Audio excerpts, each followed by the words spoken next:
Amado Padre Celestial, venimos a tu trono de gracia, sabiéndonos, Señor, hijos tuyos.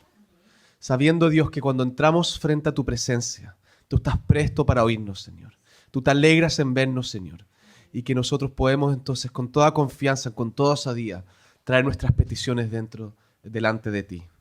Tu palabra dice que tú eres mejor Padre que nosotros, Señor, que no le daríamos una serpiente ni rocas a nuestro hijo, Señor, cuando tienen hambre. Asimismo, Dios, tú nos llenas de buenas cosas, Señor, y tú estás atento a nuestras necesidades.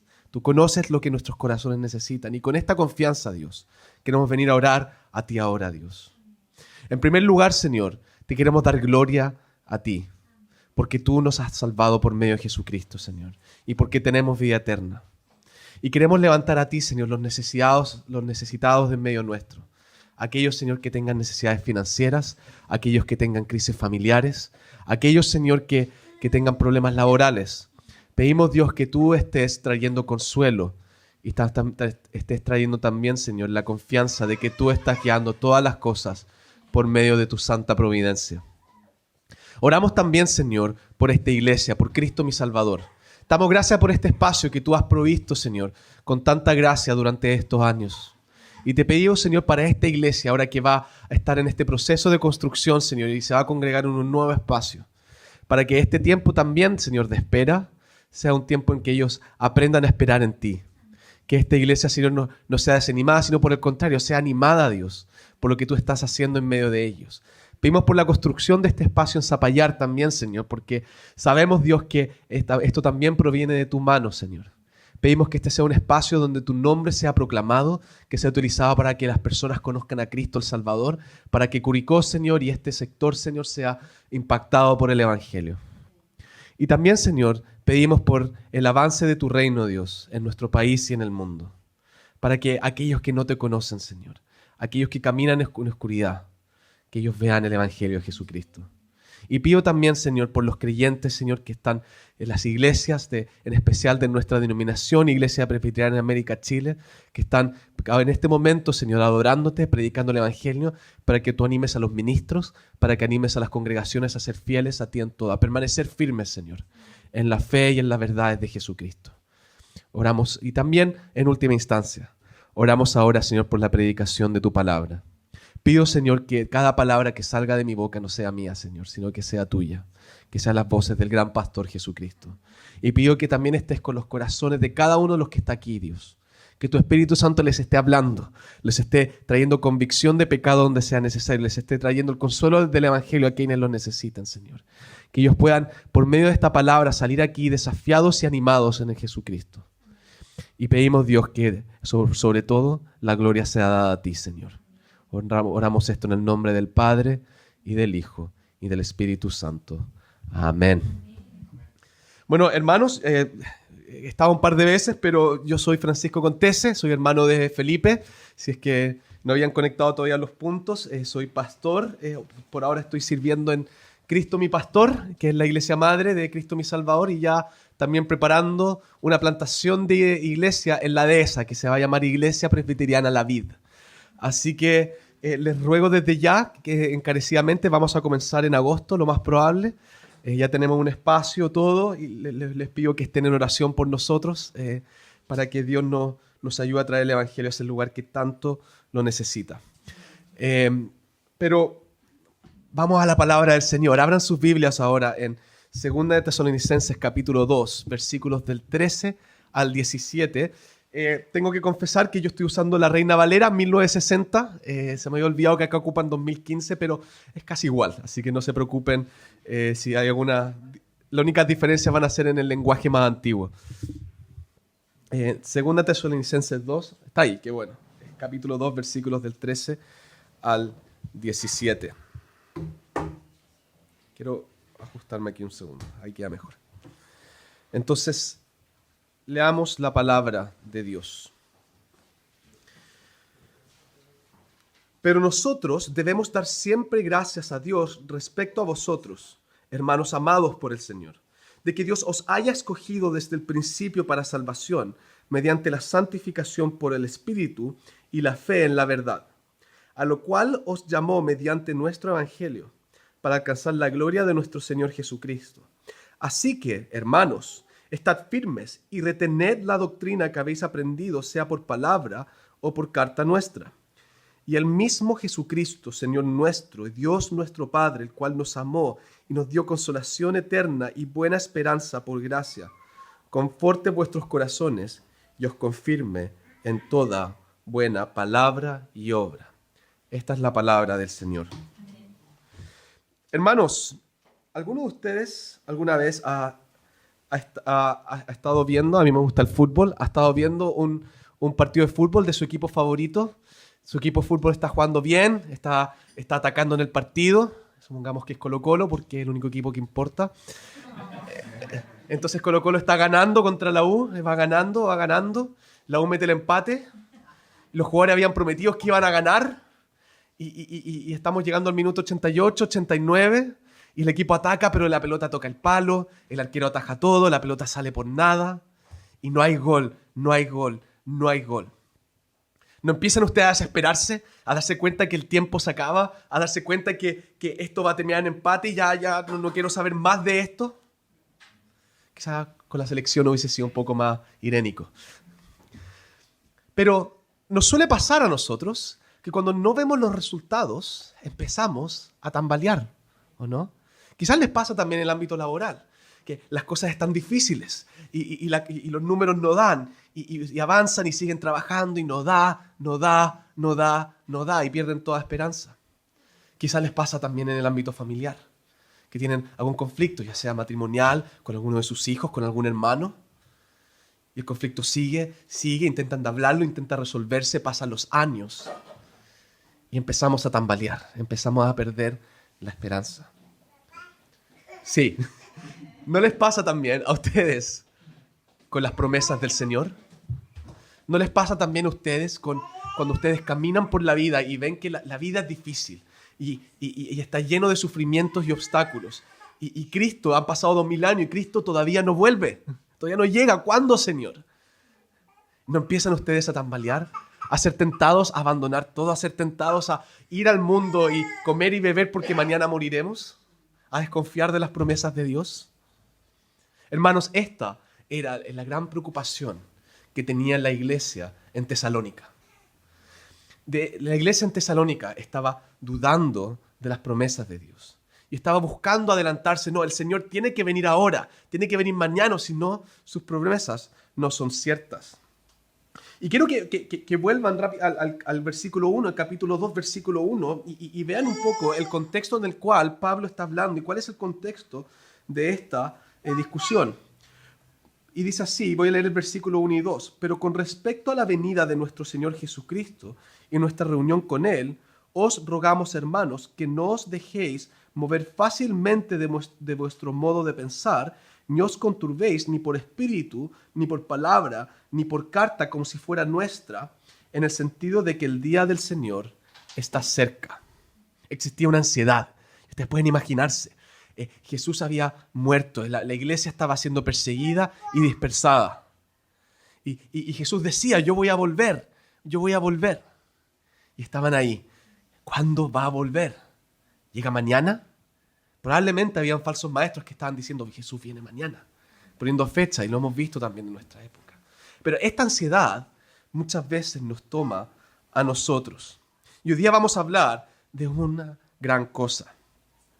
Cuando seamos tentados a desesperarnos, cuando seamos tentados a tirar la toalla, cuando seamos tentados a mimetizarnos con el mundo y a olvidarnos de todo, o a seguir a falsos maestros que prometen cosas que el Señor no promete. Debemos permanecer firmes en la obra de Dios. Debemos permanecer firmes en la obra de nuestro Señor. Y quiero que nosotros veamos acá el contexto total de lo que Pablo está diciendo. Voy a leer ahora nuevamente, antes de nuestro pasaje, los versículos 8 y 12. Entonces, los que tengan sus Biblias, acompáñenme capítulo 2, versículos 8 y 12. Porque Pablo está, antes de esto, haciendo un contraste. Y miren lo que dice. Y entonces se manifestará aquel inicuo a quien el Señor matará con el espíritu de su boca, y destruirá con el resplandor de su venida. Inicuo cuyo advenimiento es por obra de Satanás, con gran poder y señales y prodigios mentirosos, y con todo engaño de iniquidad para los que se pierden, por cuanto no recibieron el amor de la verdad para ser salvos. Por esto Dios les envía un poder engañoso para que crean la mentira, a fin de que sean condenados todos los que no creyeron en la verdad, sino que se complacieron en la injusticia. ¿De quién está hablando Pablo? De los no creyentes, de aquellos que son engañados, de aquellos que caminan hacia su perdición. Y acá hay un pasaje muy difícil que se lo voy a dejar al pastor Juan Pablo, no voy a hablar de eso, que habla del hombre de perdición, que antes de la venida de Cristo va a venir una figura, alguien o algo que va a engañar a la iglesia, que va a engañar a personas que se dicen creyentes. Y miren el destino de estas personas. Dice que, miren el versículo 11, por esto Dios les envía un poder engañoso para que crean la mentira. ¿Y cuál es el resultado final? A fin de que sean condenados todos los que no creyeron a la verdad, sino que se complacieron en la injusticia. La advertencia inicial de Pablo es la siguiente: permanezcan firmes y no desistan. ¿Por qué? Mira lo que pasa a los que no permanecen firmes. Mira lo que pasa a los que desisten. Mira lo que pasa a los que no permanecen en el Señor. Pero miren cómo cambia el tono, y ahora vamos a nuestro versículo 13, porque Pablo está hablando de los no creyentes. Pero Pablo no cree esto de la iglesia de Tesalónica. Él dice lo siguiente: miren, pero nosotros debemos dar siempre gracias a Dios respecto a vosotros, hermanos amados. ¿Se dan cuenta del contraste? Acabamos de terminar el versículo 12 hablando de los que son condenados, de los que no creyeron. Pero Pablo dice, ustedes están en la iglesia. Ustedes están en el Señor. Ustedes no son los que van a correr esto. Ustedes son amados. ¿Por quién? Y miren cómo sigue el versículo 13. Hermanos amados por el Señor. Y acá viene nuestro primer punto. Nuestra salvación es la obra de Dios. Y por lo tanto, Él nos va a preservar. Él nos va a preservar. Pablo acá está diciendo, ustedes no son el primer grupo. El grupo del versículo 1 al 12 son justamente los que están afuera. No salgan afuera, quédense adentro, porque ustedes son salvos y Dios los va a preservar. Entonces permanezcan firmes. Y miren esto. La obra a la cual Pablo está hablando, que está diciendo que la salvación, que es esta obra a la cual Pablo está hablando, está diciendo esta es obra de Dios. Y leamos los versículos 13 y 14 ahora todos juntos, de una. Pero nosotros debemos dar siempre gracias a Dios respecto a vosotros, hermanos amados por el Señor, de que Dios os haya escogido desde el principio para salvación, mediante la santificación por el Espíritu y la fe en la verdad, a lo cual os llamó mediante nuestro Evangelio para alcanzar la gloria de nuestro Señor Jesucristo. Les tengo una pregunta. ¿Desde cuándo es que Dios te ama? ¿Desde qué momento? Están bien entrenados, están bien enseñados, que bien por los que enseñan acá. ¿Dios nos ama porque Cristo murió por nosotros o Cristo murió por nosotros porque Dios nos ama? Cristo murió por nosotros porque Dios nos ama. No es por la cruz que Dios nos ama. La cruz es el resultado del amor de Dios. Miren cómo el propio apóstol Pablo menciona esto en Efesios capítulo 1, versículos 4 al 6. Según nos escogió en Él antes de la fundación del mundo, para que fuésemos santos y sin mancha delante de Él. Y miren acá, en amor, habiéndonos predestinados para ser adoptados hijos suyos por medio de Jesucristo, según el puro afecto de su voluntad. Miren ahora Romanos capítulo 8, versículos 29 al 30. Porque a los que antes conoció, también los predestinó para que fuesen hechos conforme a la imagen de su Hijo, para que Él sea el primogénito entre muchos hermanos. Y a los que predestinó, a estos también llamó, y a los que llamó, a estos también justificó, y a los que justificó, a estos también glorificó. Y dice a los que antes conoció. Y nosotros sabemos que la palabra conocer en la Biblia no es solamente que yo conozco a alguien, es un conocimiento íntimo. Y de hecho es lo que normalmente se usa para la relación íntima entre un hombre y una mujer en el matrimonio. Es algo íntimo, es algo en amor, es algo profundo. Dios nos amó desde antes de la fundación del mundo. Antes que tú hayas nacido, Dios ya había trazado el plan por el cual Él te iba a rescatar. Antes que tú hayas nacido, antes de la fundación del mundo, había dicho, Cristo iba a morir por tal o tal persona, y esta persona por fe iba a recibir a Cristo en tal o tal circunstancia por medio de tal predicación. Él estableció el fundamento, Él estableció el medio. Porque otra vez, miren este pasaje. ¿Cuánto hay de nosotros acá? En este pasaje, los versículos 3 al 14. ¿Cuánto? Pablo está contando nuestra historia de salvación y ¿quién es el sujeto activo todo el tiempo? Dios. ¿Quién es el sujeto pasivo? Nosotros. Miren, de que Dios os haya escogido desde el principio para salvación, mediante la santificación por el Espíritu y la fe en la verdad, a lo cual os llamó mediante nuestro Evangelio para alcanzar la gloria de nuestro Señor Jesucristo. ¿Quién hace toda la obra de principio a fin? Dios. ¿Qué hacemos nosotros? Recibimos la gracia. Somos nada más que recipientes del amor y de la gracia de Dios. ¿Y qué significa esto? Que el amor de Dios no depende de ti. Ustedes muchos acá son padres. ¿Qué puede hacer un hijo de ustedes para que ustedes dejen de amarlo? ¿Qué puede hacer su hijo para que ustedes dejen de amarlo? Nada. Probablemente nada. ¿Y Dios es mejor o peor padre que nosotros? Mucho mejor. Entonces, ¿qué puedes hacer tú para que Dios deje de amarte? Absolutamente nada. No estoy diciendo con esto que Dios que Dios no muestre su ira para las cosas que nosotros hacemos, que Dios no se displazca de cuando nosotros pecamos. Pero así también con nuestros hijos, pero Él jamás deja de amarnos. Entonces, cuando viene la tormenta, cuando vienen los tiempos difíciles, cuando vienen las incertidumbres, cuando te preguntas, Señor, Jesucristo, ¿dónde estás? ¿Dónde estás? ¿Por qué no has vuelto? ¿Me has olvidado? Recuérdate de lo siguiente.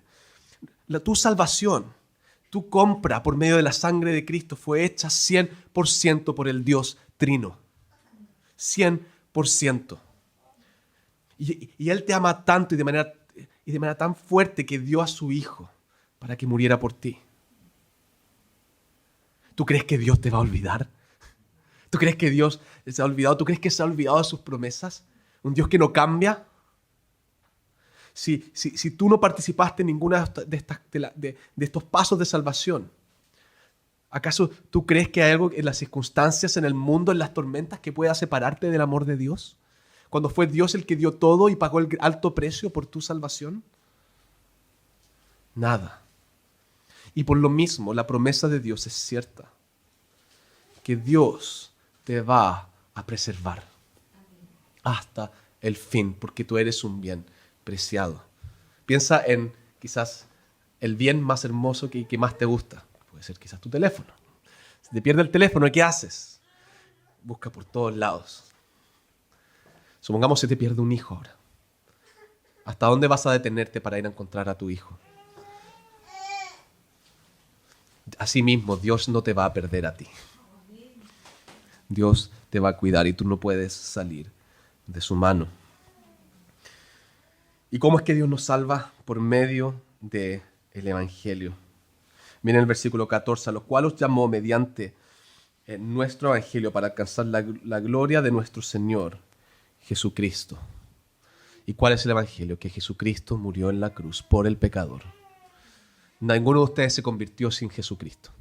Ninguno de ustedes pudo venir a la fe verdadera y a la vida eterna si no fue porque Jesucristo fue presentado a ustedes crucificado. No basta con decir Dios te ama. No.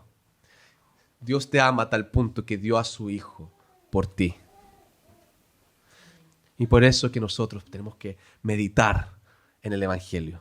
Pensar y recordar una y otra vez. Predicarnos el Evangelio nosotros mismos una y otra vez. Porque por medio del Evangelio, así como Dios nos rescata por medio del Evangelio, Dios también nos preserva. Porque Dios tiene un destino para nosotros que es alcanzar la gloria de Jesucristo. Y el que comenzó la buena obra en nosotros va a ser fiel en completarla. Entonces, hermanos, cuando estés dudando, recuerda, la salvación es la obra de Dios. Él te escogió y Él te salvó. Entonces Él te va a preservar. Segunda verdad que nos ayuda a permanecer firmes. Y segundo punto que nos ayuda a permanecer firmes es que hay un llamado acá para permanecer firme en la verdad que Dios nos ha dado. Leamos el versículo 15. Así que, hermanos, estar firmes y retener la doctrina que habéis aprendido, sea por palabra o por carta nuestra. Acá tenemos que detenernos un poco en el así que. Siempre en las predicas, los predicadores, cuando vemos un así que o un por lo tanto, siempre tenemos que detenernos y ver qué está pasando acá, porque el autor nos está dejando ver que esto no es una declaración aislada, sino que tiene que ver con un argumento que venía con anterioridad. Y este así que acá es particularmente importante, porque Pablo sí está llamando a la iglesia a perseverar y retener la doctrina. Pero ¿en base a qué? En base a lo que dijo anteriormente. Y quiero detenerme un poco en esto. No hay ningún tipo de obediencia que tenga sentido si no estamos en Cristo. Si no estamos en Cristo, no existe la obediencia. Si no actuamos con fe, no podemos agradar a Dios. No podemos permanecer firmes en nada que no sea Cristo, porque todo lo demás es arena movediza. Solamente cuando Dios nos ha escogido, nos ha entregado a Jesucristo, nos ha convertido por medio de la predicación de la palabra y lo hemos recibido por fe. Solamente cuando el Espíritu Santo nos ha regenerado, solamente ahí el permanecer en la doctrina tiene sentido. Y esto debiera curar muchas veces nuestro legalismo. Quizás estoy hablando mucho de una psique, pero creo que el patrón acá es claro. Porque ¿cuántas veces nosotros no intentamos añadirle a la obra de Dios? ¿Cuántas veces nosotros no estamos intentando de justificarnos frente a Dios? De decir, oh Dios, hoy día vengo a orar a ti con una conciencia tranquila porque hoy día me porté bien. Como si algún día te hubieses realmente portado bien para los estándares de Dios. Es imposible. Pero ¿por qué puedo pararme en la presencia de Dios y obedecer y vivir bajo su ley y sus mandamientos? ¿Por qué? Porque Él ya me justificó por medio de Jesucristo. Entonces, este así que es clave y no se les puede olvidar. Porque el momento que se olvidan están deslizando el legalismo. Y se están olvidando del verdadero evangelio. Y están buscando quitarle la gloria a Dios y dársela a ustedes mismos, como si fueran ustedes los que hacen la obra de salvación. Pero Jesucristo dice que su carga es ligera. Él dice que su yugo es ligero y fácil. ¿Por qué? Porque Él es el que lo carga por nosotros. Y por lo tanto, porque eso es verdad. Y ahora sí, leamos de nuevo el 15. Porque esto es verdad, porque Jesucristo carga el yugo por nosotros. Él dice lo siguiente: así que, hermanos, estar firmes y retener la doctrina que habéis aprendido, sea por palabra o por carta nuestra. Porque yo los amo, porque yo doy mi vida por ustedes. Ustedes ahora permanezcan firmes en todas las cosas que yo les he revelado, en todas las cosas que yo les he dicho. Pablo les está diciendo, porque él fue un apóstol que estuvo ahí y les predicó el evangelio. Todas estas verdades que yo les dije, permanezcan fieles, permanezcan firmes, porque ustedes son del Señor, porque son del Jesucristo y vienen de Él. Vienen de este Dios que dio su vida por ustedes. He estado leyendo, he estado medio un poco obsesionado con un libro de Sinclair Ferguson que se llama El Cristo Completo. No sé si alguno de ustedes lo han leído. Y yo no puedo creer que aguanté tanto para leerlo. Yo lo estoy leyendo ahora y me está cambiando toda mi forma, incluso como veo el Evangelio. Y él hace el siguiente punto. El legalismo y el antinomianismo son esencialmente lo mismo. El legalismo es esta idea de que yo tengo que obrar para que Dios esté feliz conmigo y olvidarnos del Evangelio. El antinomianismo es esta idea que no necesito obedecer a Dios. Y dice que la raíz de esto es la misma. Es que no estamos confiando en Dios. Porque si yo confiara en Dios, yo confiaría que los mandamientos que Él me da son buenos. Son buenos para mí. Son para mí bien. Porque Él dio su vida, porque Él envió a Jesucristo para dar su vida por mí. y soy tan precioso para Él, que entonces ¿cómo me va a dar mandamientos que son malos para mí? Por supuesto que son buenos para mí y es un placer obedecer a Dios por eso, porque aunque sean difíciles, Él va a estar conmigo. Pero el legalismo cae en el mismo problema, en que no está confiando en que Dios, en que Dios me ama. De la misma forma que el antinomianismo. Porque el legalismo, ¿qué es lo que dice? Es que el evangelio no puede ser suficiente. ¿Cómo Dios me va a amar? Yo tengo que hacer algo para que Dios me ame. ¿Se dan cuenta que la raíz es la misma? Pero la verdad es que todas las cosas que Dios nos ha revelado son para nuestro bien. Y nos las da porque nos ama. Cuando Dios le entregó la ley al pueblo de Israel, ¿por qué se la entregó al pueblo de Israel y no al resto de las naciones? Porque Él amaba al pueblo de Israel. Y de hecho los 10 mandamientos comienzan: yo soy el Señor tu Dios que te sacó de la tierra de Egipto. Les recuerda, le hace el recordatorio antes de darles toda la ley. Les dice: yo los amo. Y recuerden, yo los saqué de Egipto, yo los liberé.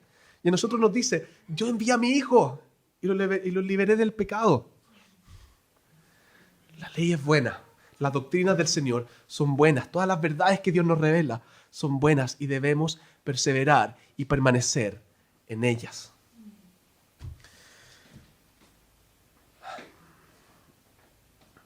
A veces también nosotros caemos en el siguiente peligro, que es creer que hay ciertas cosas que Dios nos revela que no son importantes. Y a veces caemos en esto con un lenguaje piadoso, que suena piadoso, y dice: lo único que importa es el Evangelio. El Evangelio, que Jesucristo vino y murió por nosotros. Y entonces todo lo demás no es importante. Y eso es una mentira, disfrazada de cosas bonitas. El Evangelio efectivamente es lo más importante, es lo central, es aquello de lo cual trata toda la Biblia, y sin el Evangelio nada tiene sentido. Pero al mismo tiempo, la Biblia nos revela muchas cosas que no podemos desestimar. Y al revés, el Evangelio nos manda y nos lleva a tomarlas en cuenta y a perseverar en ellas. Y miren cómo Pablo habla a Timoteo, en 2 Timoteo, esto es el capítulo 3, no noté bien el capítulo, pero no importa. En 2 Timoteo dice lo siguiente: retén la forma de las sanas palabras que de mí oíste, en la fe y amor que es en Jesucristo. Guarda el buen depósito por el Espíritu Santo que mora en nosotros. ¿Se dan cuenta lo que Pablo le está diciendo a Timoteo? Retén la forma de las sanas palabras, de todas las cosas que de mí escuchaste. Vamos al Antiguo Testamento, Deuteronomio 29:29. Las cosas secretas pertenecen a Jehová nuestro Dios. Es decir, las cosas que Dios no nos ha revelado son suyas. Pero miren lo que dice: mas las reveladas son para nosotros y para nuestros hijos para siempre, para que cumplamos todas las palabras de esta ley. Sí, hay cosas que Dios no nos revela, pero todo lo que Él reveló son para nosotros y para nuestros hijos. Entonces, lo que ustedes han aprendido de la palabra de Dios, las doctrinas de Dios, todas las doctrinas de Dios, de la Trinidad, del Evangelio, pero también las doctrinas de cómo debemos adorar a Dios, también de cómo debemos orar, también de cómo va a ser la venida del Señor. Todas estas doctrinas son tremendamente importantes. La doctrina de la soberanía de Dios, qué importante que es. Entonces se dan cuenta que no podemos dejar deslizar nada. Debemos preservar todo lo que Dios nos ha dado. Si Dios nos reveló es porque es importante para nosotros. Y es por eso que no hacemos concesiones doctrinales. Es por eso que no permitimos que las falsas enseñanzas se permeen en la iglesia. Sí, tengo que hacer el siguiente matiz. Sí, hay doctrinas más importantes que otras, pero no quita que todas sean importantes. Sí, estamos dispuestos a dar libertad de conciencia en aspectos menos claros que otros. Por supuesto, pero cuando la Biblia es clara y es evidente de respecto a las doctrinas del Señor, no vamos a abrir manos jamás de ellas, porque son del Señor para nosotros. Y además nos ayudan a permanecer firmes. Nos ayudan a permanecer centrados en el Señor, a perseverar en la fe. Y son una gracia que el Señor nos ha dado. Son una bendición, son un regalo. Imagínense que el Dios creador de todo el universo haya bajado a nuestro nivel a mostrarse a sí mismo a nosotros por medio de su palabra. Qué privilegios que tenemos nosotros de conocer a Dios. ¿Cómo vamos a desechar las cosas de Dios? Y hay un tercer punto, y quiero aprovechar a hacer un favor al pastor Juan Pablo acá, ya que estoy predicando. Nótese lo siguiente. Pablo dice en el versículo 15 al final, que habéis aprendido, sea por palabra o por carta nuestra. ¿Cuál es el instrumento que Dios ha utilizado para alimentar del conocimiento de Dios a su pueblo? Su palabra principalmente, ¿no es cierto? Pero también a ministros fieles, a hombres fieles que aman la palabra de Dios y que Dios los ha ordenado y les ha dado la autoridad para predicar de manera autoritativa su palabra. Parte de permanecer firmes es también honrar a nuestros ministros. Es honrar lo que hace el pastor Juan Pablo, honrar lo que hace el presbítero Felipe y los presbíteros que vengan también pronto en esta congregación.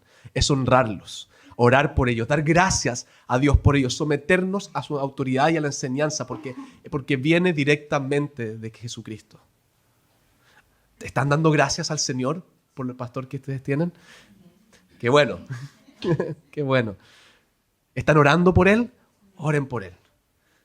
Y sométanse a la autoridad porque lo que él hace lo está haciendo el Señor. Siempre y cuando lo haga en concordancia con la palabra. Entonces, honremos a nuestros ministros. Tercer lugar. El Dios de amor nos afirmará en la obra que Él nos ha dado. El Dios de amor nos afirmará en la obra que Él nos ha dado. Y vamos a leer los versículos 16 al 17. Y el mismo Jesucristo, Señor nuestro y Dios nuestro Padre, el cual nos amó y nos dio consolación eterna y buena esperanza por gracia, conforte vuestros corazones y os confirme en toda buena palabra. Versículo 16 es hermoso. Lo voy a leer de nuevo. Y el mismo Jesucristo, Señor nuestro y Dios nuestro Padre, el cual nos amó y nos dio consolación eterna y buena esperanza por gracia. Partamos la primero. Jesucristo es nuestro Señor. Nuestro Señor. Y no es un Señor tiránico, es un Señor soberano, con autoridad, pero es un Señor que dio su vida por nosotros. ¿Quién no le gustaría tener un Señor así? Que tú sabes, y lo sabemos porque lo hizo, que está dispuesto a dar su vida por ti. Ese es el Señor de amor. ¿Y después qué tenemos? Dios nuestro Padre. Dios nuestro Padre, que es creador del universo, que existe por sí mismo y que no fue creado, que que fue, es y será, que tiene poder de, con tronar de su mano, hacer cualquier cosa. Que Él sea tu Padre. Ahí ven cómo Pablo partió, esta es la obra de Dios y ahora llegó Él es tu Padre. Y Él te ama como un hijo. Y Él ama más te ama más de como tú amas a tus propios hijos. Eso es difícil de imaginarse, ¿cierto? Pero Él nos ama mucho más de como nosotros amamos a nuestros propios hijos.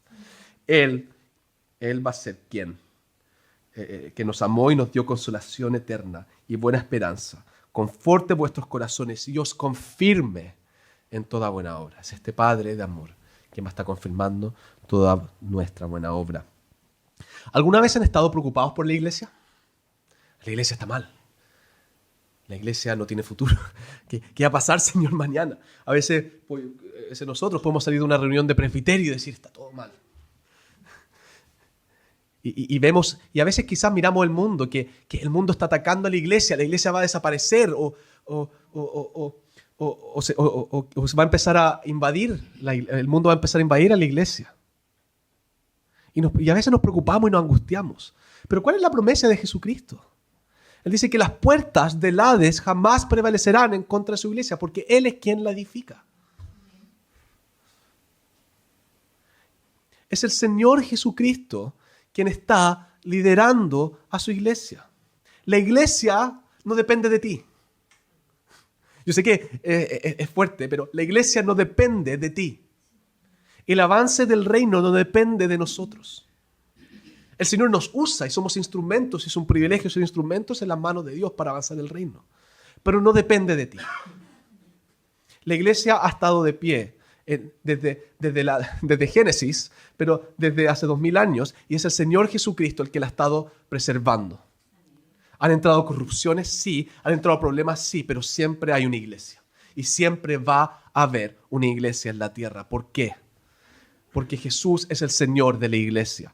Él es el novio y Él no va a dejar que su novia desaparezca ni muera.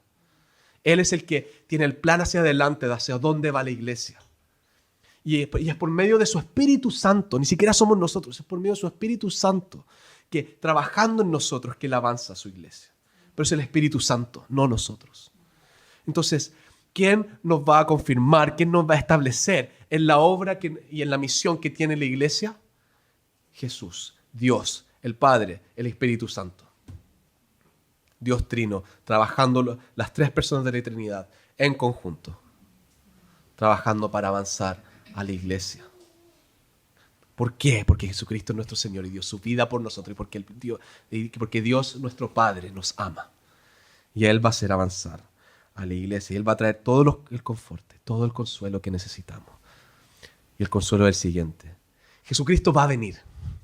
Y Jesucristo va a reunir de los cuatro vientos a su iglesia. Y vamos a estar la eternidad cara a cara con Cristo.